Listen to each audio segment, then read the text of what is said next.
이제 두루마리의 7봉인을 차례로 떼는 장면입니다. 여기서부터는 본격적으로 이 계시의 내용이 어렵게 느껴지는 대목입니다. 우리로서는 해석의 한계를 인정해야 할 것입니다. 따라서 어려운 것은 어렵다고, 이 이상의 해석은 불가능하다고 정직하게 한계를 인정하는 것으로 충분할 것입니다.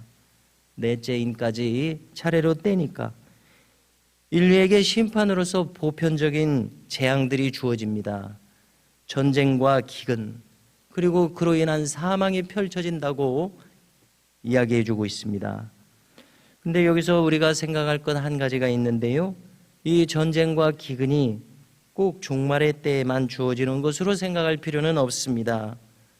우리가 지금까지 일생을 살아오면서 전쟁과 기근, 또 지진과 같은 자연재해 생각해 보면 없던 때가 없었습니다. 그러므로 이것은 어느 시대건 따르는 보편적인 재앙들로 우리가 이해할 필요가 있는데요.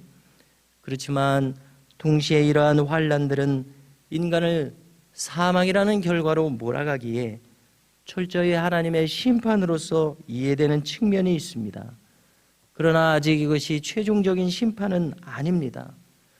아직도 저 최후의 심판에 이르기까지 심판이 유예된 그 기간이 주어집니다.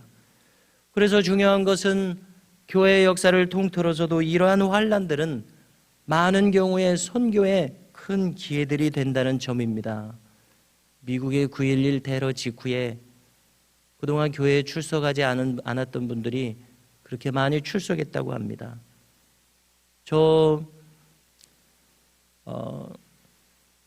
그 동일본 지진, 그 쓰나미로 인한 피해가 있자 그렇게 기독교 신앙을 가지기 어려운 일본 사람들이 교회로 그렇게 돌아왔다는 것입니다. 그러기에 이와 같은 전쟁이나 기근, 수많은 자연재해들은 선교적인 기회가 되고 있어서 아직 주께 돌아올 시간이 되고 있다는 것입니다. 자, 이제 특별한 장면이 펼쳐지는데요. 5째 인을 떼니까 이번에는 순교자들이 보입니다. 그들은 제단 아래에서 크게 외쳐서 간구합니다. 간구의 내용은 이것입니다. 대주제여, 땅에 거하는 자들을 심판하여 우리의 피를 신원하여 주지 아니하시기를 어느 때까지 하시려 하나이까. 우리의 이 억울한 피에 대한 이 피에 대한 갚으시는 이 신원하는 때를 어느 때까지 하지 않으시겠나이까. 그래서 우리는 이 기도를 복수를 요청하는 기도로 단순하게 생각해서는 아니 될 것입니다. 왜냐하면 순교자들, 참된 신앙인들이 그저 보복을 청하는 이런 성품은 아닐 것이기 때문에 그렇습니다. 그러면 이것은 무엇을 의미합니까? 하나님의 공의로우심에 대한 기도로 여겨야 할 것입니다. 공의로우신 심판은 마땅히 주어질 심판입니다. 그동안은 악인에 대한 심판이 유예되었고 순교자들의 죽음은 억울한 것으로 끝나고 말았습니다. 하나님의 공의가 실현되지 않았습니다. 아직. 그래서 순교자들이 억울하게 죽고 그대로 끝나는 것은 하나님의 공의가 아니시기에, 악인들이 그 악행에 대한 심판을 받는 것이 하나님의 공의이시기에 이제 순교자들은 하나님의 공의로운 심판이 주어져야 함을 간청하고 있는 것입니다. 단순한 복수의 요청으로 이해돼서는 정확한 이해가 아닐 것입니다. 이제 다시 6째 인이 떼어집니다. 더 가중된 재난이 펼쳐집니다. 계속해서 전쟁과 기근뿐만 아니라 이번에는 우주적인 재난이 펼쳐집니다. 아마 우리가 계시록 전체에서 대할 때에 가장 두렵게 하는 장면 중 하나가 아닐까 생각됩니다. 이렇게 태양이 검은 상복처럼 검어지고 별들이 떨어진다, 이러한 것들은 우리의 상상을 초월하는 재난들입니다. 자, 이때에 악인들의 반응이 기록되고 있습니다. 이 땅의 모든 인류들이 반응합니다. 그런데 이 반응의 내용이 아직도 회개하지 않습니다. 진실과 심판을 회피하는 반응을 보이겠다는 것입니다. 그들은 그저 이 재난을 피하여 굴과 바위 틈에 숨어서 말합니다. 굴이 무너지고 바위가 무너져서 우리를 숨기라는 겁니다. 하나님과 어린 양의 진노에서 우리를 가리라. 그들이 보일 수 있는 반응이란 이것뿐입니다.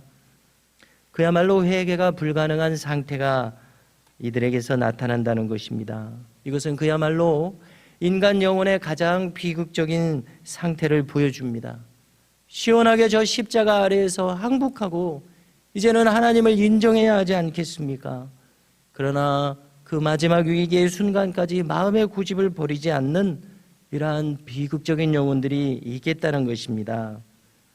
마치 저 출애굽 시대에 애굽의 바로 왕의 완고함 같은 그러한 완고함을 떠올리게 합니다.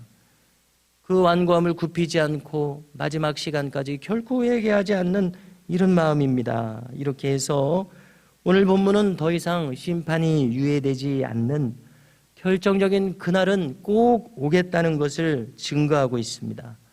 이것은 바로 역사의 주인이신 하나님의 시간표에 의한 것입니다. 죄인들의 죄행에 대한 심판이 더 이상 늦춰지지 않는 그때, 그날은 꼭 오겠다는 것입니다. 십자가의 대속하시는 은총이 필요치 않은 영혼은 이 지구상에 한 사람도 없다는 것을 잘 보여주는 대목입니다. 그러므로 우리는 그날에 우리가 부끄러움이 없도록 십자가의 그늘 아래에서, 그 은총 아래에서 오늘도 언제나 살아갈 수 있는 우리가 되어야 할 것입니다. 하나님의 은총 속에서 이 하루도 주를 의지하며 살아가는 우리 모두가 될 수 있기를 바랍니다.